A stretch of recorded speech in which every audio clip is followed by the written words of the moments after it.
Never trust a fart. Did I just say that? You better believe I did, because we all know that guy. He's full of hot air and he stinks. So when looking for a contractor, this is the guy you don't want, because after all that hot air is gone, you're left with a mess to clean up. So how can you tell a fart from a real contractor?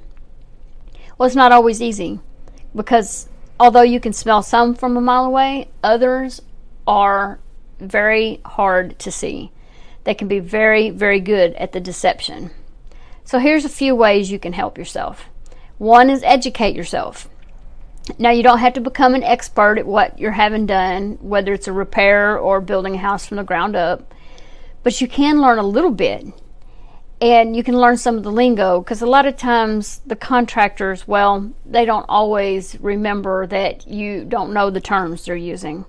So it's helpful to know those terms. And then if you personally know some of those words and lingo and expressions, and you know what they mean, then the contractor knows you've done at least a little homework, and they may be less likely to try to cheat you. Number 2 is listen. Listen to what your contractor says closely. If you don't understand something, make him repeat it for you. Maintain eye contact. Now, that doesn't mean stare at him until he's like totally uncomfortable, but be sure that there is some eye contact, and watch his body language very carefully as well, because sometimes that can show you what his intentions are, especially when you're asking questions.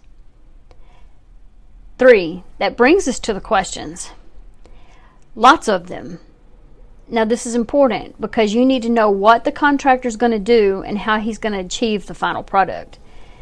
You're going to get several bids, and some of them will be higher, some of them will be lower. Each contractor is going to have a different supplier. They may have to add travel time. They may have more people. That might get your job done quicker, but it may cost you a little more. However, most people just want to grab that lowest bid. Your job is to figure out what you're getting for the price they quote you. And the only way to do that is to ask questions. For example, if I give you a bid of $3,000, contractor number 2 gives you a bid of $3,200, it's a pretty safe bet that you're going to get about the same quality from those two contractors, me and the other guy. So then you just have to choose. You can choose the lower bid or the higher bid, either one, but make sure you know what's being done for that $200 extra. It may just be added expenses for travel time or something similar. But say contractor number 3 comes in and he gives you a price of $1,500. That's a red flag. He's half of what the other two are. You're probably not going to get the quality of work from that guy as you are from the other two. I've seen many a person get burned by taking a low bid like that. So ask. There are no dumb questions. Number 4 is contract. I say this in almost every video. You have to have a contract. If the contractor says they don't use contracts, their handshake is their word, you got to go the other way. I don't care if that contractor is your brother. No contract, no contractor. This is for your protection and for his. If he doesn't mention one, ask him about it. And if he doesn't have one, tell him you will write one up, because a shady contractor will say no, he does not like contracts. Number 5 is going to be the jack of all trades.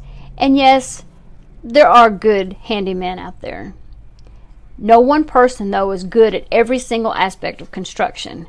There are many who can multitask. For example, we're a masonry company, but we also do some other things like concrete, lay tile, build with ICF, etc.